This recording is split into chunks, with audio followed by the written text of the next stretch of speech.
guys, it's Sam here with Halloween Happy. I filmed a bunch of videos, and so the one that you're seeing now will be the first one that I upload on my channel, but it's the last one that I'm filming for today, at least face to camera wise. I was worried about filming this video because I was like, oh, I'm gonna seem emotionless, because I thought that it was gonna be fine and that I would be able to do it, but just now, like, I've had an overwhelming of sadness and realization. On a funny note though, I mean, I'm wearing this top in the next 2 videos that you're probably gonna see, plus this one, so 3.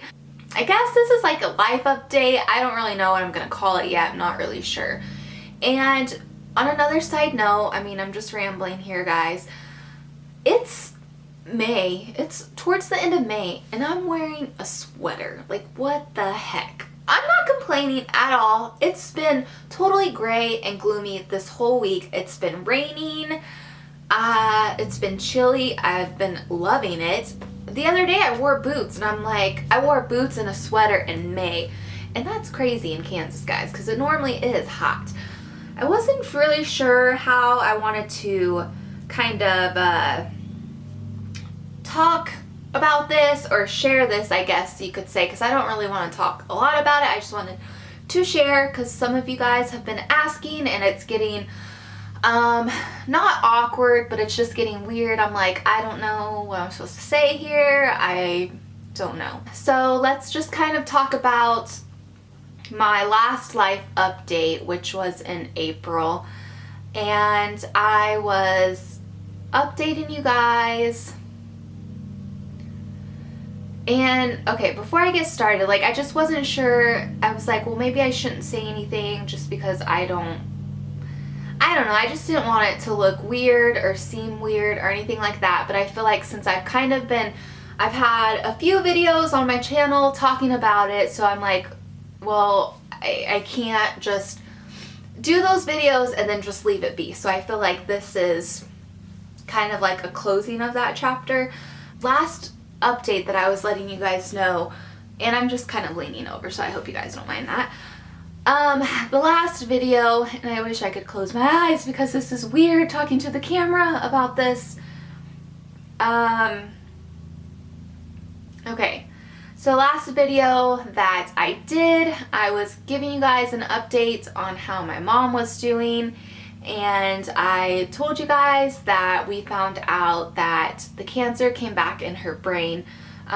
For those of you that are watching this video that don't know what was going on, my mom was diagnosed with lung cancer 3 years ago. It started in her lungs, and then eventually they got that taken care of, and then it showed up in her brain a few times. She had surgery, all of that stuff, and so we were hoping that everything would be good, blah blah. It's never like cured for good. It just always comes back in one way or another, so it's just staying on top of it and all that. But anyways, so yeah, we found out that it was back in her brain, and there really wasn't much to do.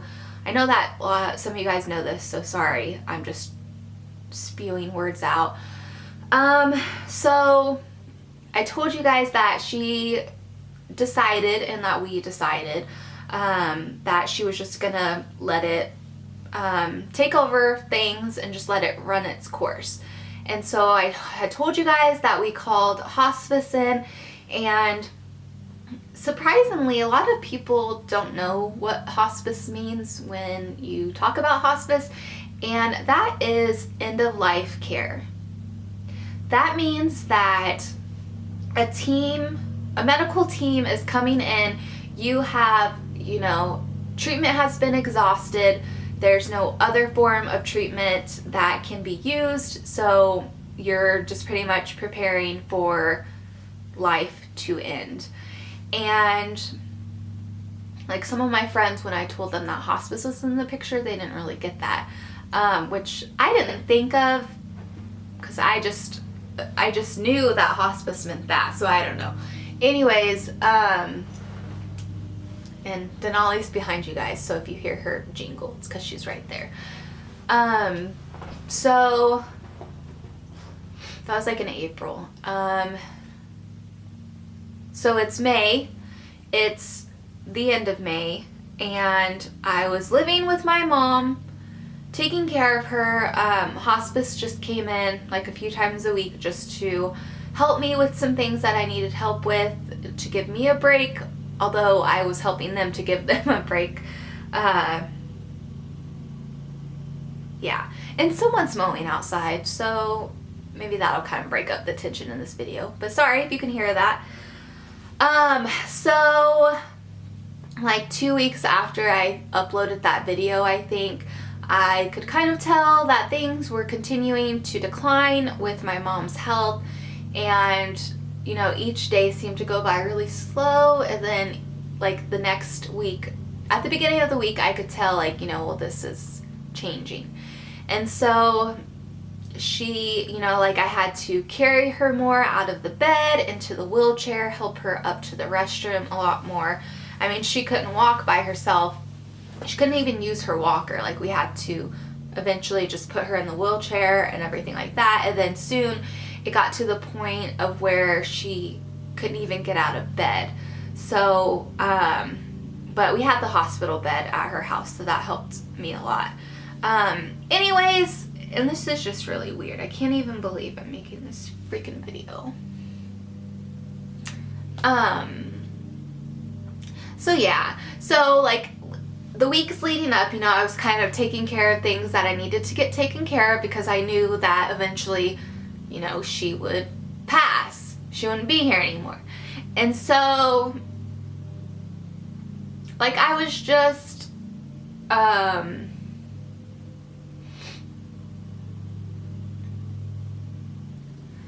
so, like, a few days passed, and then I could notice that she wasn't, like, eating as much.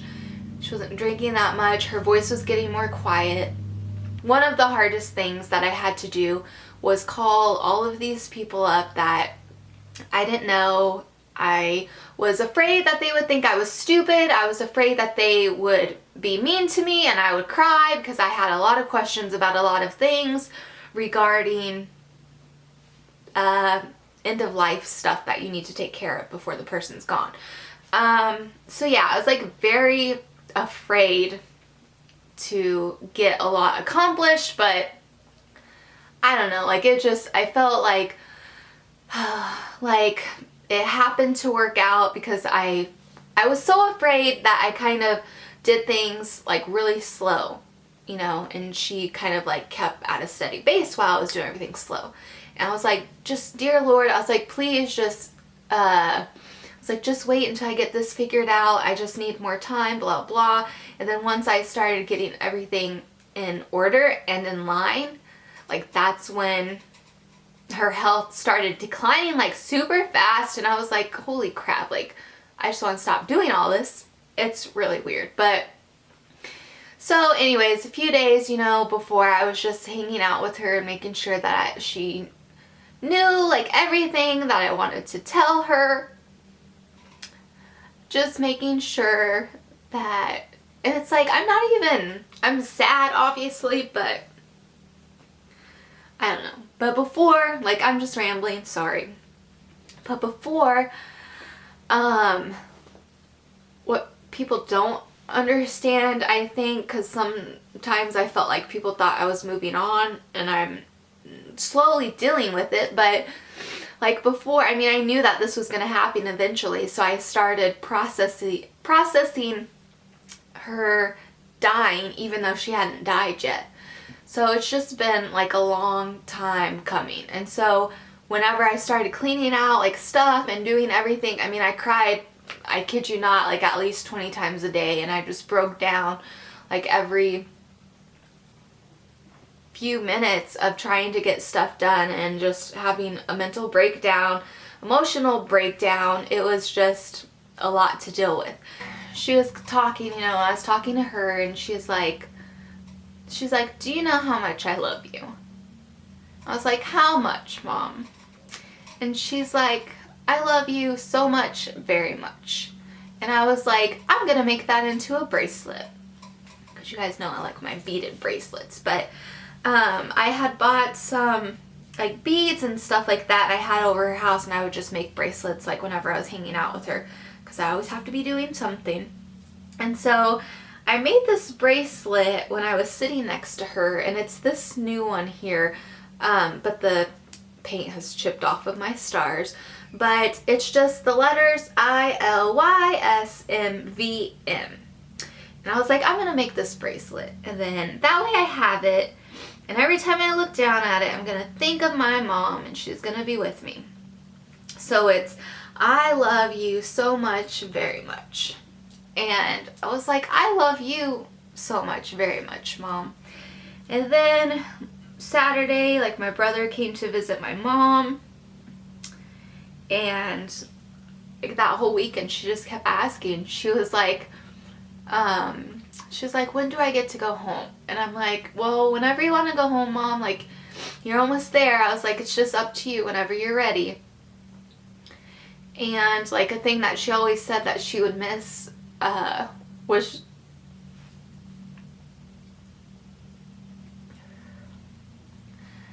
a thing that she said she would miss was seeing us. And like, she wasn't afraid to die, she was just afraid of not being with us anymore, like not being like around us. And she just kept saying like, I'm ready to go home. And then her friend came to visit her, and she was like, she keeps talking about flying. And they always say, like, when your loved one starts talking about stuff like that, that usually it's time that they will be passing soon. So Saturday, like, went by, and then it was Sunday, and that was May 1st. And like Sunday, she just wasn't doing really good, and they didn't have a nurse come by on Sunday just because it's not, I need some tissue. I'm using tissue paper, literal tissue paper, because it wasn't during the week. And so they had a nurse call, you know, and she's like, do you need me to come by, who just checks like on Sunday just to be sure. And so I was like, yeah, I actually think so, because like, and sorry if this is going to gross you out, but it happens with people who are at the end of their life.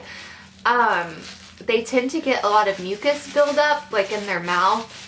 And so my mom was having a hard time like breathing, and I'm really using this tissue like as if it's real tissue.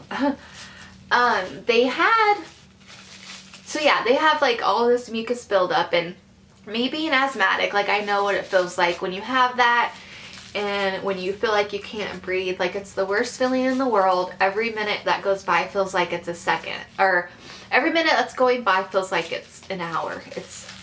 Time goes by really slow, and it's scary. And so,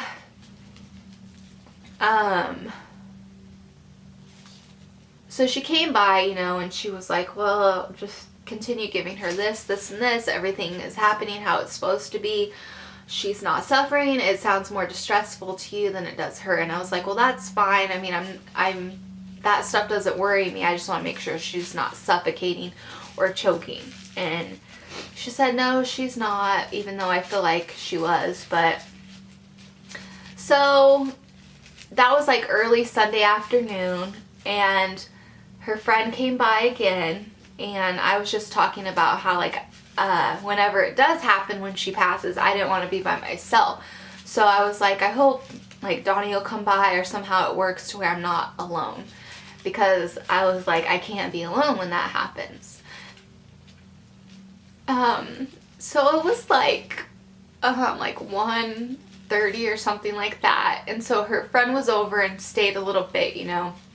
She was talking to her, and like I had to call the nurse again, because like her hands started turning purple, and they were just talking about like how that's normal. I'm still using this, by the way. they were just talking about like how that's normal because her body is like shutting down and pulling the oxygen from everywhere so her heart can have it. So I was like, okay, I just want to make sure, you know. And after a little bit, like, her friend started leaving, and I mean, it wasn't like, yeah, I think she's probably gonna pass like here in the next hour, but I was like, I don't think she's gonna make it through the next morning. I need tissue. There's spider webs over there. I think I could use that. And I was just sitting next to my mom's bed, like holding her hand, and it was like 3 o'clock, you know, and we're just watching TV, and she's just still having trouble breathing and everything like that. And I just kept letting her know because I still had Denali there with me, and Denali was laying on the bed and I was sitting next to her bed, and I was just holding her hand. And I just kept telling her, like, Mom, you're doing great. Like, we're still here. You're almost home. And I was like, we love you so much. Like, you're just doing so great. Like, you're being so strong. And so then, like, the time kind of passes by, and it's like 3:30, 3:40 or whatever. And we were watching TV, and on it was, I've never seen the movie. It's like, what is it? The one with Julia Roberts, like, Eat, Pray, Love, or Love, Pray, Eat, whatever it's called. And, like, we used to always watch Julia Roberts movies. I just thought it was very bizarre that that was on. And so I was, like, telling my mom about it. I was like, I've never seen this, you know, and it's not like she could reply to me or anything like that, you know. I just felt like she was still listening, and I just still wanted to talk to her because they say that, you know, you need to do that. And, I'm just going to use some of this fabric right here.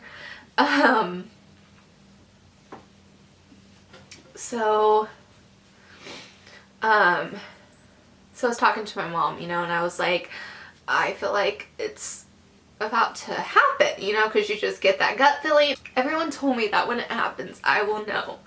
I just told her, like, Mom, I love you so much. And I just was, like, I've told her this before, but I just wanted it to be the last thing. And my battery's about to die. And I just wanted it to be the last thing that her, like, brain and heart would ever process. So I was just telling her, I was like, I love you so much, Mom. I was like, we love you. I was like, you fought so hard.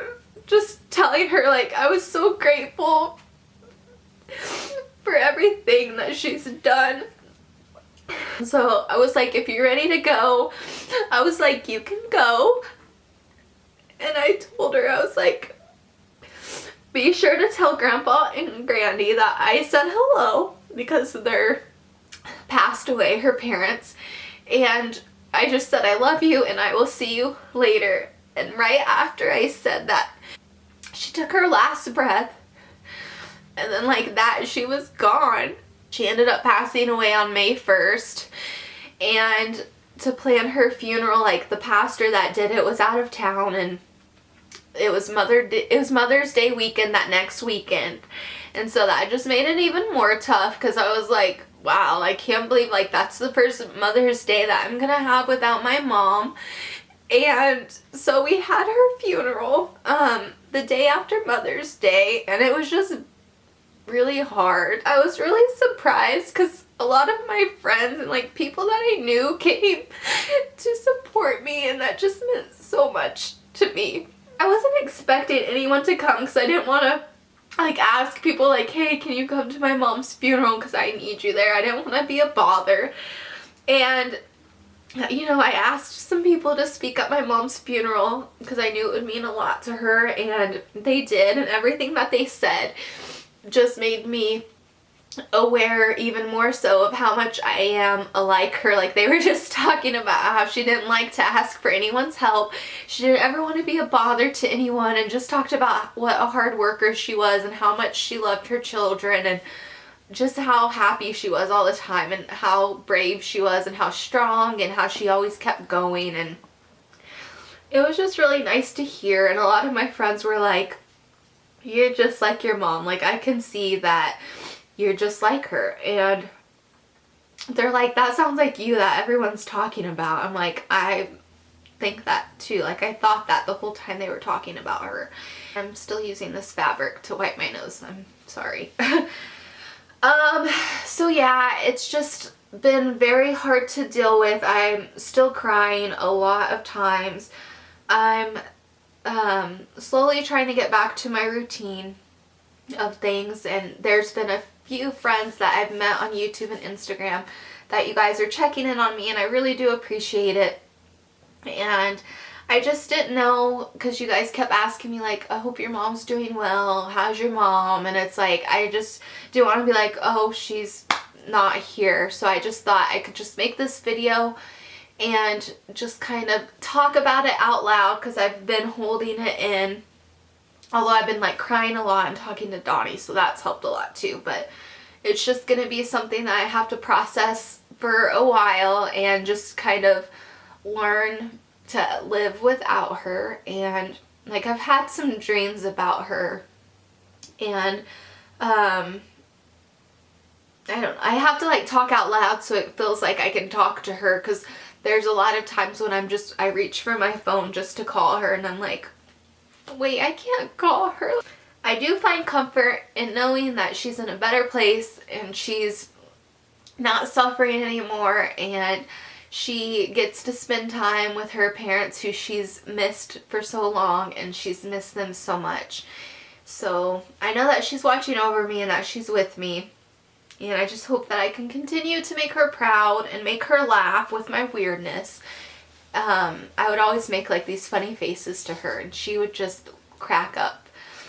Like one time I would start hiding in the closet, and I would just walk in there and shut myself in there, and she thought it was the funniest thing in the world. It was really weird. Why did you think that was funny?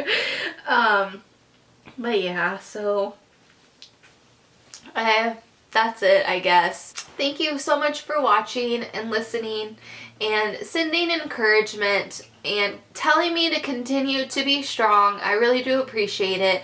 And also, you know, letting me know what's going on in your guys' life. I hope you guys are doing well, and I hope you guys are continuing to stay strong too and kick ass at life, because I know you guys can do it. Yeah, so thank you for listening to my ramble and wiping my face with some material and tissue paper. It's not even the soft kind. It's like wrapping tissue paper.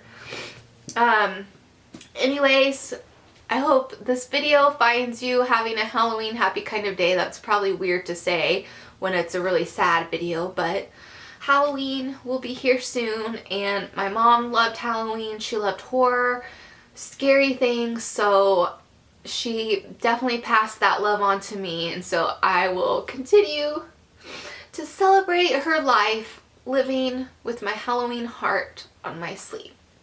Thank you so much for watching, guys, and I will see you in the next video, and thanks for not judging me and letting me cry to you. I'll see you guys next time. Bye.